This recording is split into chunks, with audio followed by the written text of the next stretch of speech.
Okay, so as far as when and what it means to you or somebody else, right? It's really going to depend on your the way you're structured, the way you're set up, and a lot of people don't. They don't know about the passive and the ordinary incomes and how it sits on different sides of your tax return. If you have, a normal W-2 job and you have, you get a paycheck, your husband gets a paycheck, they take taxes out of your check, your primary residence, interest is a deduction against that, the contributions to 401k is a deduction against that, right? Those are all deductions that reduce your income, and then you pay tax on what's left, right? Those are deductions, but all of that falls in an ordinary classification, ordinary income or active income. That means that you're actively participating in this that creates the income for you, right? And so, then you have passive. Passive income is to create an imaginary line in between your ordinary and your passive income. Passive income will be things that you actually make money passively. You don't have to do too much. So you buy some real estate, you have somebody manage it for you. You really don't do that much. That income is going to stay on the passive side. And there's some, I always say that, if you really know the rules, it's easier to know how to break them and stay within the legal confines, right? You just need to know the rules you're playing by in order to play the game correctly. If you don't know the rules, it makes it very difficult and you tend to struggle. And then, you ever play that game for the first time and then somebody keeps adding on. It's like, oh yeah, well then there's this rule, then there's this rule. It's like, well, why didn't you tell me that before, right?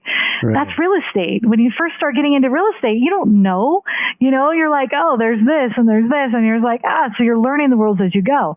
It's in your best interest to make sure that you're listening to podcasts like Sterling's or other people that you can find that will help you, teach you about what the rules are. So then you know how to play the game. But passive and active are two completely different things. And in order for your real estate activity to be active, you have to have either real estate professional status, and there's some criteria around that. I don't think we have time to get into the details of that today, but do some research on your own. What creates a real estate professional? You don't have to have a real estate license. You'd be surprised. But see if you can fit your life into some of those rules to make that ordinary income for you. Or maybe if you have a spouse that stays home, that person can be made the real estate professional, and then that becomes their ordinary income. And if you file married jointly, then that deduction or those losses on the real estate will actually offset the W-2 wages. Okay, so there's all kinds of things you can do.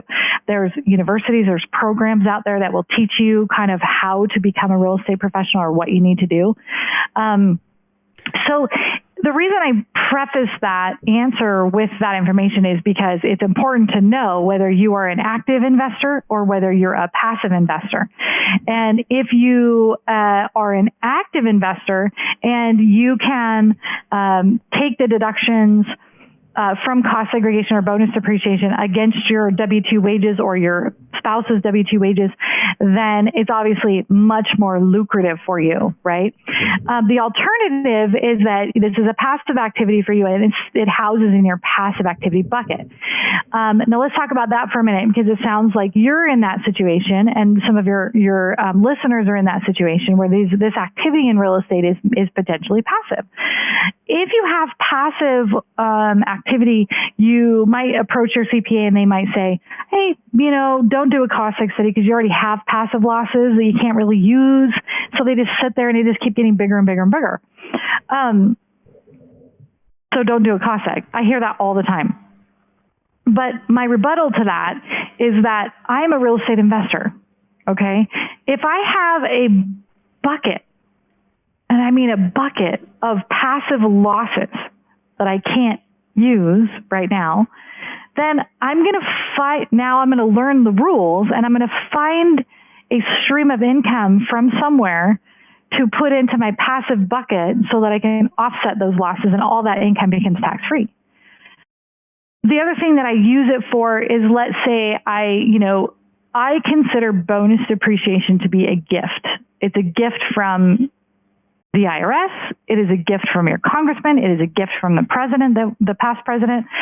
And, if you don't take it, you can't, it's difficult to go back and get it later. There's fees involved to reconcile. There's only a 2-year limit to go back and get it. And so if you don't take it, you're kind of like, no, I don't really want that gift.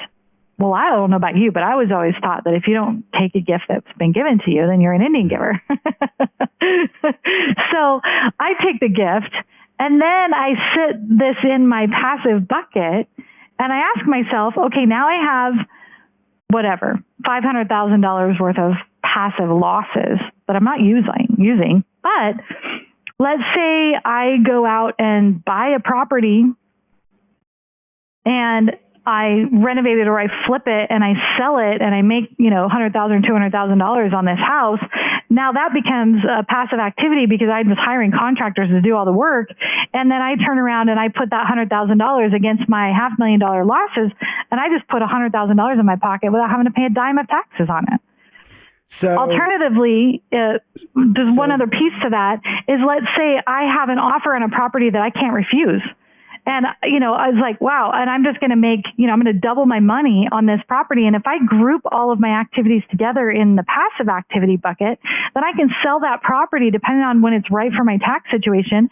And I can take the proceeds from that sale that's also passive and I can offset that. And I literally put every penny in my pocket and I don't have to pay tax on the income from that. So I use it as a strategy. Absolutely. I got a very specific question. And it is around, we syndicate apartment complexes, and a lot of other syndicators we hear kind of tout, well, you should come invest in our apartment complex because of all the tax benefits. But, a lot of times our typical passive investor is a engineer who doesn't have any other real estate investments, doesn't have any other passive investments. Mm-hmm.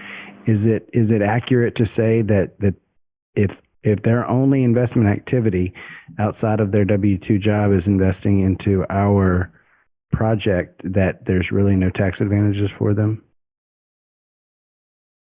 Your mic cut out there for a second. The last part of what you said was what? If their only investment activity outside of their W-2 job is investing in our project, is there really no tax advantages mm-hmm. for them? Are they able to take that in to help them in any way? Or is that just kind of a moot point for them? It's going to be passive activity for them, and it would be up to them to determine what other passive activity they can put into that bucket, right? And I look at it as a tax strategy, but chances are, like, I invest in a lot of deals. I invest in a lot. I'm at the GP level. I'm at the LP level. I invest with a lot of groups. Most of them are my clients that I've been working with for a long time, and I know they're doing cost seg. And I will tell you that that's one of the biggest questions I have when you're a syndicator. You're an operator and you're a syndicator and you're saying, okay, I have these investors coming in, but how do you know that they don't have any other deals that they're investing in? Because chances are, if they're going to invest in your deal, they're probably either well on their way to investing in other deals or they already have invested in other deals. And you don't have the visibility of that fact. And so what happens is what's in reality, what's really happening is that you have investors, you are distributing checks every quarter, whatever. Sure. Every month or whatever that is. So whatever that looks like, you're delivering distribution checks, but at the end of the year, you're also delivering a negative K1. Mm-hmm. So it doesn't really matter whether that's passive or active for them. What they're saying is, I just got checks in the mail and I didn't have to pay tax on them. That's pretty cool. How did you do that magic, Sterling? And so then I have actually these syndicators come to me and say, can you please present to us on cost seg to our investor dinner, because these people don't understand why they're getting a negative K1, but they're still getting distribution checks, right? But at the same time, let's say you deliver a negative K1 that's passive for them, and then they have invested in 3 other deals that are positive. Now they can group that activity together in their tax return, and now those losses from your deal will offset the income from their other deals, and they still don't pay tax. So don't just automatically assume that because they're a passive investor, they can't use losses, because I think that's also a myth. Awesome. Awesome. That's a great answer to the question. So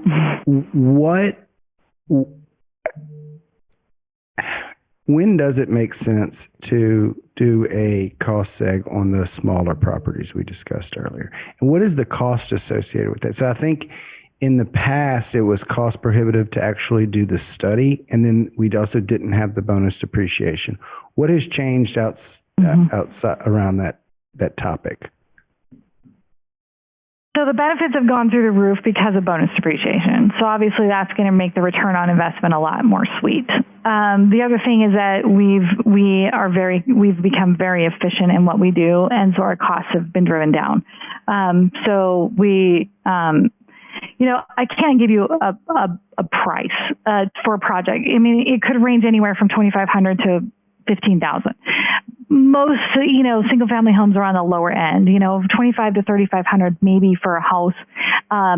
Residential property, apartment complexes, depending on how many units they have, maybe 6,000, big, huge, massive thing, depending with hundreds of thousands of square feet, maybe 10 grand. I'm just throwing numbers out. Please don't hold me to them. I always hate when people ask me what the fee is and they're like, well, I can't really tell you. But then I get suckered into telling them the fee and they're like, you said it was going to be, right? So don't pigeonhole me, please. But this is a full-blown engineering study where we're rebuilding the building on paper from the ground up using construction software. We're applying the IRS-approved pricing guide to that. We also apply a condition factor because everything in that building, especially if it's a used building, you're going to have everything deteriorating at different levels. So you're going to have a condition factor, what condition that asset is, everything that we break down. And we break down hundreds of thousands of assets. Okay, everything from the different layers to the roof, to the windows, the doors, the walls, all the way to the light switch plate covers on the wall. Okay, everything is broken out. It's very detailed. There's a lot of companies out there that are doing these software-based. They don't come to the property, which is actually out of compliance with the IRS, and essentially, they're not going to be able to support that number. And the benefit to that is going to be probably roughly half of what you're going to get in a full-blown engineering study. So you're leaving money on the table, right?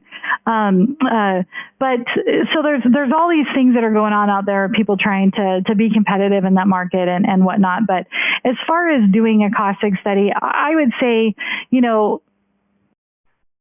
I hate to say if you can use deductions, do a cost seg, because your CPA might come back to you and be like, well, you can't use the deductions, But see, again, that's when I go back to, I can't use them right now. Right. But how does that CPA know that I'm planning to sell a property next year? Or how do they know that I'm not going to get an offer in 2 years, right? So I say if it's a gift, take it, and then figure out what to do with it and how to use it. Not, you can't use it, so don't do it. Take it, figure it out, bank it on your report. If you can't use it this year, it just rolls over to next year. There's no penalty. So I'm a fan. I see the power of it every single day. And oftentimes I have clients that come to me and it's just like, why doesn't everyone do this? Awesome. Well, real quick, I want to hop over to our radio round, which I'm completely surprising you with because I usually tell guests in the beginning, but I forgot to tell you. So, okay. It's just 3 questions to help our listeners get to know you a little bit better. So the first question is, what's your favorite book? Oh my gosh. That's a great question because I like books. Probably my favorite right now is called The Coddling of the American Mind. It's a New York bestseller list, written by kind of a liberal psychological professor. And I was actually shocked. I have 3 daughters. My oldest is 28, and then I have a 25-year-old police officer, and then I have one that's 19 in second year college. I really got into that because my kids are kind of older and in that in and out of college stage. And I was blown away by the enlightenment of kind of where this whole Marxman movement came from and how it came to fruition and this whole cancel culture. It explains it really, really well. And it's something that I think is very confusing to a lot of people. And I mean, I'm still confused about it, right? But it was so eye-opening to kind of learn how and what we've been doing to our young people these days. So that's actually been my favorite book right now. Awesome. Believe it or not. The next question is the one I should have gave you a heads up on because people sometimes scramble. What is your favorite quote? Oh, that's a good question too. Oh, yeah, probably one that's my favorite that is most fitting for this show. I have another one, but it's more life. But this one for this show, my favorite quote is that I believe everyone should pay tax, but there's nothing in the code that says you have to leave a tip. Right. You can print that. Yeah, for sure. What's your favorite thing to do outside of work? Oh, God, real estate. Most people have hobbies. Like my sister's an equestrian and she does dressage riding. And, I have a lot of friends who are golfers and all this. So I was like, it's like my hobby is real estate and it's kind of a sickness. But, when I'm not working and doing cosmic studies for other people, I'm finding property and I'm managing property. And, we have a ton. We have a ton of properties. We have a lot of investments. And then we also have personal, we invest in, my husband and I, we invest in cannabis warehouses. We've got 12 of those. We've got over 800 multifamily doors. We've got we have 5 vacation rentals. We've got a bunch of long-term rentals.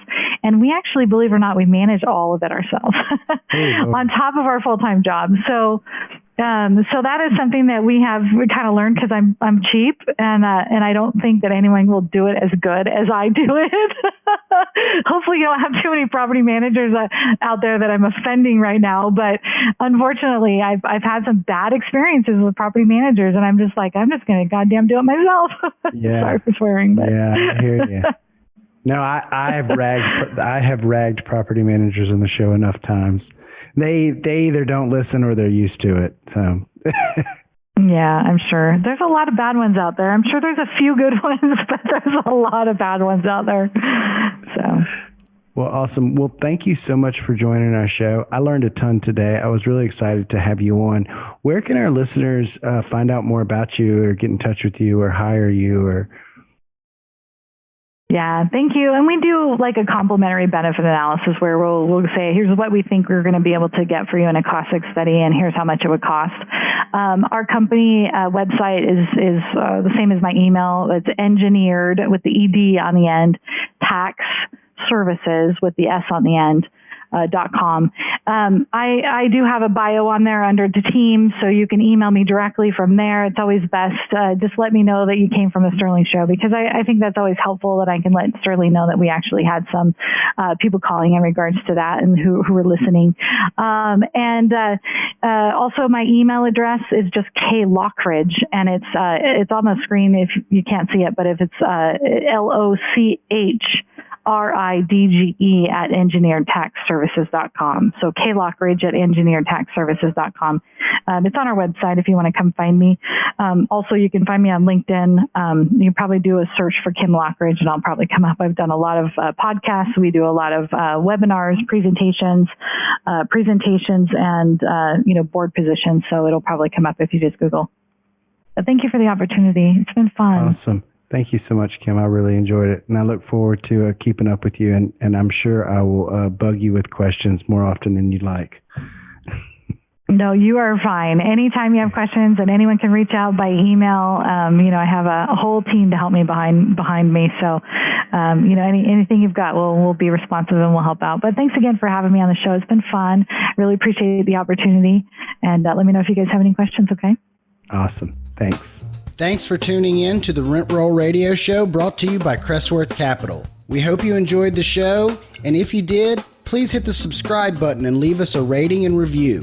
You can also visit us at crestworthcapital.com or rentrollradio.com, or follow us on Facebook at Rent Roll Radio or at Crestworth Capital.